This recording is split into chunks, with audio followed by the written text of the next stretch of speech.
Oke, Mbak Dewi apa kabar? Alhamdulillah baik. Oke, mungkin udah lama kan nggak kelihatan nih, kemana Hmm, aja sih Mbak? aku sekarang ini lagi sibuk nyalek sih. Mhm. Lagi sibuk nyalek, terus lagi sibuk usaha. Ada bisnis kayak gitu. Apa sih yang membuat Mbak seorang Dewi Sanca gitu loh Hmm. em, mau ikutan nyalek? Panggilan ya, panggilan hati. Mhm. Maksudnya gini, mungkin berangkat gini loh Mbak. Aku dulu tuh dari orang nggak mampu, orang nggak punya ya, yang hidupnya serba kekurangan.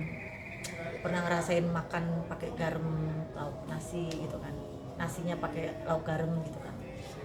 Jadi aku nggak tahu kenapa sering kali gitu kalau ketemu orang yang ya entah aku punya uang 1.000 atau 2.000, aku suka kasih bantu gitu, walaupun nggak banyak gitu ya, ibarat kasarnya. Aku mikir kalau aku dari kantong aku pribadi mungkin aku nggak bisa menjangkau banyak, tapi kalau seandainya aku jadi wakil rakyat mungkin aku bisa menolong orang banyak, masyarakat banyak dari uang aspirasi kayak gitu sih. Panggilannya seperti itu, bukan karena ingin memperkaya diri ya, enggak. Tapi kan kadang itu cuman janji-janji manis. Aku kan nggak berjanji nggak. Oh. Maksudnya kalau janji itu kan mungkin gini, terus kalau saya uh, dipilih saya akan ini bikin enggak, saya sama sekali enggak. Siapapun yang memilih Dewi nanti gitu, aku nggak menjanjikan, tapi saya bahkan mau bikin MOU. MOU itu gini, kalau saya duduk, saya jadi separuh gaji saya 50%, Mhm. itu akan saya bagikan tiap bulannya. Saya belikan beras 50%-nya ya gaji saya, akan saya bagikan khususnya di dapil saya. Itu khusus para janda-janda yang saya utamakan. Oh. Jadi untuk kesejahteraan kaum perempuan dulu. Kenapa harus memilih janda? Karena aku janda. Jadi harus mensejahterakan janda gitu. Berat loh Mbak jadi janda loh. Eh, Beratnya seperti apa sih Mbak?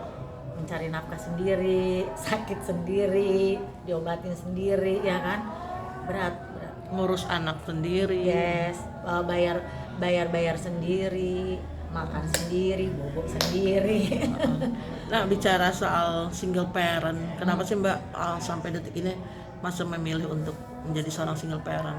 Eh, Masih memilih single parent itu sebenarnya pengen gitu nikah gitu, tapi nikah itu kan nggak gampang ya. Maksudnya kita eh, menyatukan dua kepala. Kemarin aku sempat mau nikah gitu, ada pasangan gitu, kebetulan udah 3 tahun setengah aku eh, dekat gitu kan, punya hubungan yang ini lumayan serius lah, karena udah tahapan yang antar keluarga kena gitu kan, anak-anakku juga udah deket gitu. Tapi kembali lagi sih, eh, aku kemarin hubungan yang kemarin tuh satu karena memang beda agama. Mungkin itu yang sulit gitu kan. Eh, Kebetulan sekali gini, aku nggak tahu sih ya. Mungkin perempuan-perempuan independen, perempuan yang cewek-cewek alfa ya gitu, kan kayaknya kalau dilihat itu kayak cenderung kelihatan egois atau keras gitu. Itu memang sulit kayaknya kalau untuk diterima sama, kalau kita ketemu sama laki-laki juga yang memang yang notabene egois, bukan egois ya apa, keras juga gitu. Jadi berbenturan terus gitu kayak gitu, sulit kayak gitu. Tapi kan artinya hal-hal seperti itu kan sebenarnya bisa dibicarakan gitu loh. Artinya mungkin dari Mbak seorang Dewinya sendiri yang mungkin mengalahkan demi masa depan. Eh, Gini Mbak, eh, mungkin karena aku udah mindsetnya aku terlahir itu nggak ada orang tua laki-laki, jadi kayak aku dari kecil itu jiwanya udah jiwa petarung.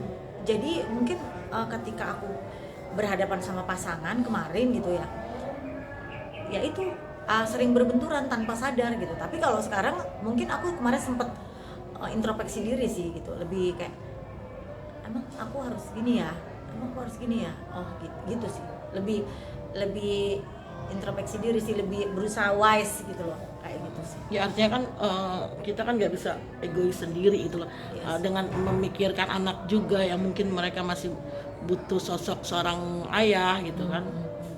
Eh, Terpikir nggak sih gitu loh? Aku kalau aku jujur Kemarin itu sempat ingin memperbaiki gini.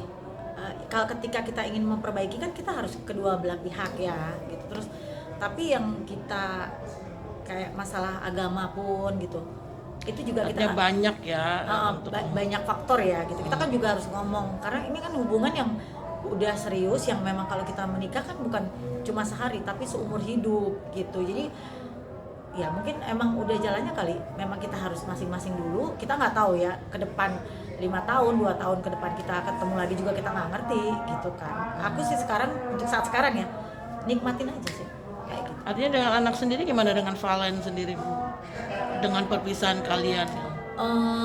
Nah itu yang sebenarnya gini, kalau aku mungkin secara mental aku bisa gitu kan, secara mental aku bisa mampu ya gitu. Aku kemarin itu sempet, yang aku takutkan itu Valen memang, kalau Valen kan memang deket banget gitu. Ketika kita awal-awal pisah tuh Valen tuh sempet kayak orang galau, jadi kayak dia yang pacaran gitu loh, ngerti gak sih?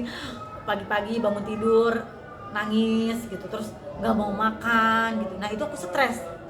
Jadi kalau aku mikirnya Mbak, kalau demi anak aku harus menurunkan harga diriku, menurunkan egoku, aku nggak apa-apa itu. Makanya waktu itu kan sempat waktu awal-awal kita pisah gitu, sempat masih komunikasi baik, telepon gitu kan.